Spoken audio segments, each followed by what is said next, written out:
Bueno, vamos a retomar con los mecanismos que controlan la tasa de filtrado glomerular. La autorregulación renal, o sea, los riñones ayudan a mantener un flujo sanguíneo renal y una tasa de filtrado glomerular constantes. Esta capacidad se denomina autorregulación renal. Comprende el mecanismo miogénico y la retroalimentación túbulo-glomerular.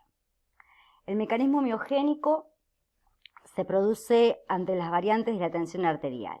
Cuando la tensión arterial aumenta, la tasa de filtrado glomerular también lo hace, porque hay un aumento del flujo sanguíneo. Sin embargo, este aumento de la tensión arterial distiende las paredes de las arteriolas aferentes. En respuesta a esto, las fibras musculares se contraen, provocando la disminución del diámetro de la luz arteriolar, con el fin de disminuir el flujo sanguíneo renal y la tasa de filtrado glomerular para que pueda descender al nivel previo. Cuando la tensión arterial disminuye, las células musculares están menos estiradas, por lo que se relajan y las arteriolas aferentes se dilatan. El flujo renal aumenta y la tasa de filtrado glomerular se eleva. Este mecanismo normaliza tanto el flujo sanguíneo renal como la tasa de filtrado glomerular segundos después de un cambio de la tensión arterial. La retroalimentación túbulo-glomerular comprende el envío de señales desde los túbulos renales al glomérulo que permiten una retroalimentación. Cuando la tasa de filtrado glomerular es superior a lo normal, por ejemplo, cuando aumenta la tensión arterial sistémica, el líquido filtrado fluye con mayor rapidez a lo largo de los túbulos renales, dando como resultado una disminución del tiempo al asa de Henle y al túbulo contorneado proximal para reabsorber tanto sodio, cloro y agua. Frente a esto, las células de los túbulos renales detectan el mayor aporte de sodio, agua y cloro e inhiben la liberación de óxido nítrico. La función de este óxido es la vasodilatación. Al estar inhibido, hay contracción de las arteriolas aferentes con la consiguiente disminución de la tasa de filtrado glomerular. Cuando la tensión arterial cae y la tasa de filtrado glomerular es menor a la normal, se invierte la secuencia mencionada. Regulación neural de la tasa de filtrado glomerular. Esto hace referencia a la estimulación simpática. Cuando esta estimulación simpática es relativamente baja, las arteriolas están dilatadas y prevalece la autorregulación renal de la tasa de filtrado glomerular. Con la estimulación simpática moderada, las arteriolas se contraen en el mismo nivel. El flujo sanguíneo que ingresa y egresa del glomérulo disminuye en igual proporción, lo que reduce la tasa de filtrado glomerular en forma escasa. Cuando la estimulación simpática es más intensa, como ocurre en el caso del ejercicio o cuando existe una hemorragia, predomina la contracción de la arteriola aferente, dando como resultado una disminución del flujo sanguíneo hacia los capilares glomerulares y disminuye la tasa de filtrado glomerular. Este descenso de la tasa de filtrado glomerular tiene como consecuencia una disminución de la producción de orina para conservar el volumen sanguíneo y permite un mayor flujo sanguíneo hacia otros tejidos del cuerpo. La regulación hormonal. Dos hormonas contribuyen a la regulación. La angiotensina 2, que es un vasoconstrictor potente, que constriñe las arteriolas y reduce el flujo sanguíneo renal, y la tasa de filtrado glomerular. Bien, perfecto. Bien, acá tenemos, la reabsorción y la secreción tubular, que la segunda función básica de la nefrona y túbulo colector es la reabsorción y la tercera función es la secreción tubular. Acá tenemos, como un resumen de lo que ocurre en la, qué es la reabsorción y qué es la secreción. Bien, acá está la imagen de lo que ocurre en lo que es la reabsorción y lo que ocurre en la secreción. Bien, reabsorción y secreción en el túbulo contorneado proximal. La función básica de estos túbulos contorneados es reabsorber agua y solutos, ¿sí? Acá tenemos a grandes rasgos los porcentajes de lo que se reabsorbe, ¿sí? Tanto como agua, sodio, potasio, glucosa, aminoácidos, cloro, bicarbonato, urea, fosfato, ¿sí? Y lo que se secreta. Bien, regulación hormonal de la reabsorción y secreción tubular.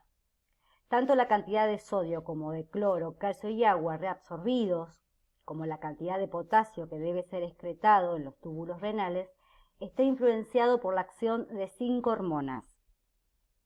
La angiotensina 2, que la mencionamos hace un rato, la aldosterona, la hormona antidiurética, el péptido natriurético atrial y la hormona paratiroidea.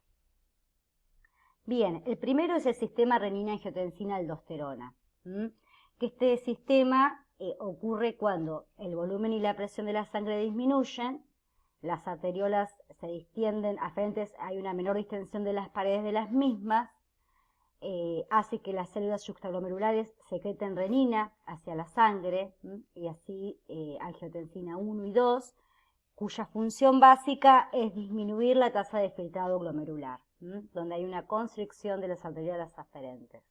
Esta disminución de la tasa de filtrado glomerular promueve la reabsorción de sodio, cloro y agua en el túbulo contorneado proximal, lo que a su vez estimula la corteza suprarrenal para que libere aldosterona. Esta aldosterona actúa en los túbulos colectores para reabsorber sodio y cloro y para que secrete potasio. Bien, la segunda es la hormona antidiurética, ADH o vasopresina, que es liberada por el lóbulo posterior de la hipófisis, que regula la reabsorción de agua. Cuando la concentración de esta hormona es alta, como puede pasar en el caso de la deshidratación, el riñón solo puede producir entre 400 y 500 mililitros de orina. Cuando la concentración de esta hormona es baja, los riñones pueden producir un gran volumen de orina, ¿sí?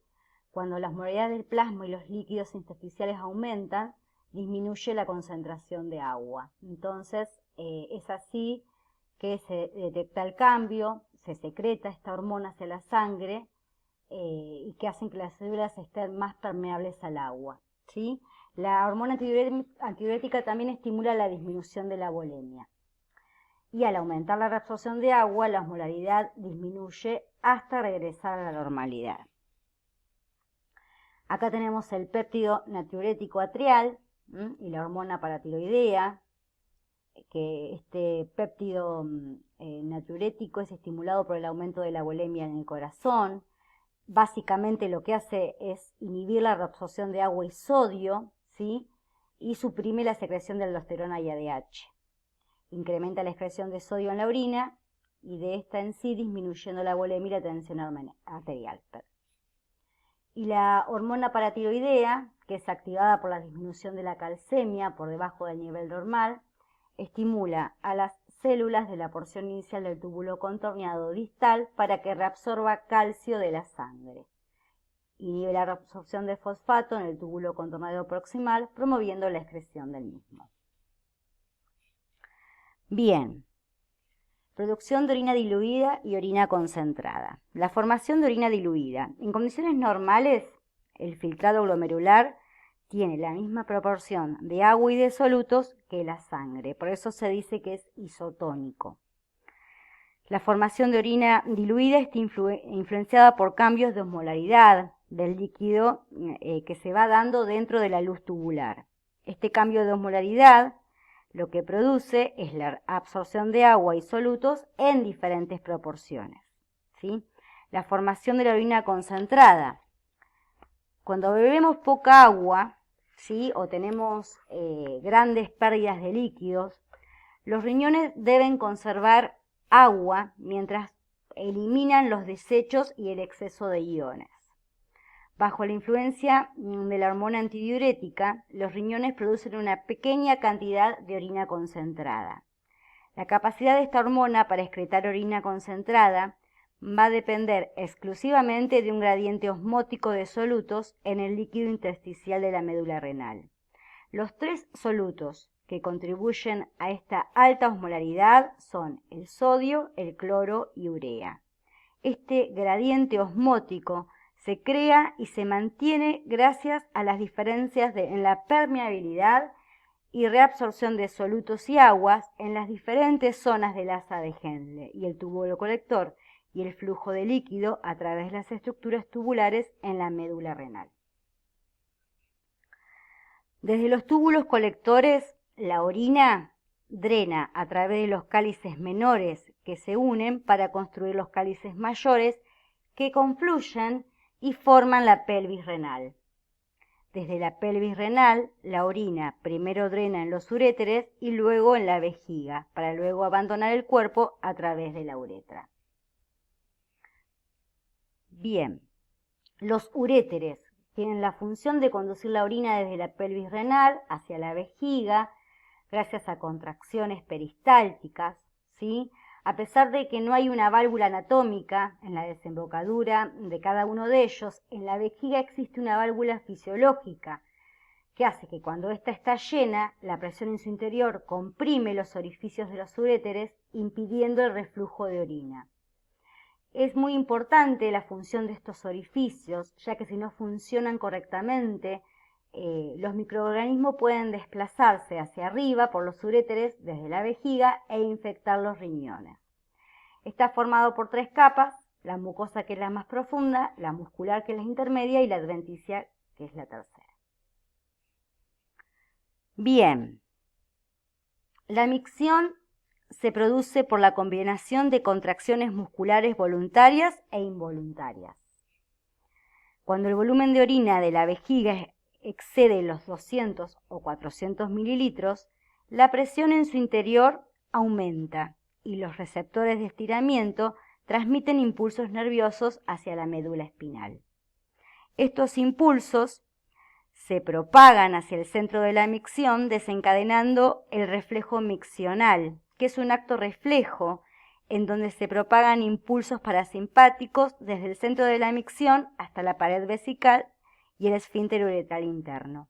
Estos provocan la contracción del músculo detrusor y la relajación del esfínter uretral interno.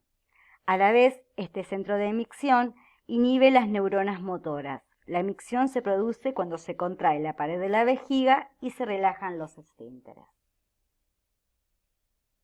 Bien, la uretra es el conducto pequeño que va desde el orificio uretral interno en el piso de la vejiga. Es la porción terminal del aparato urinario y la vía de pasaje de la orina hacia el exterior. Como ven acá, tiene diferente posición en cuanto a las mujeres y en los hombres, y hay algunas diferencias, ¿sí?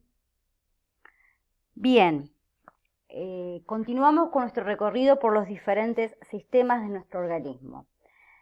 Nos leemos, nos vemos desde la virtualidad y recordemos que estas presentaciones son un resumen de la lectura que ustedes deberán realizar con la bibliografía sugerida. Muchas gracias.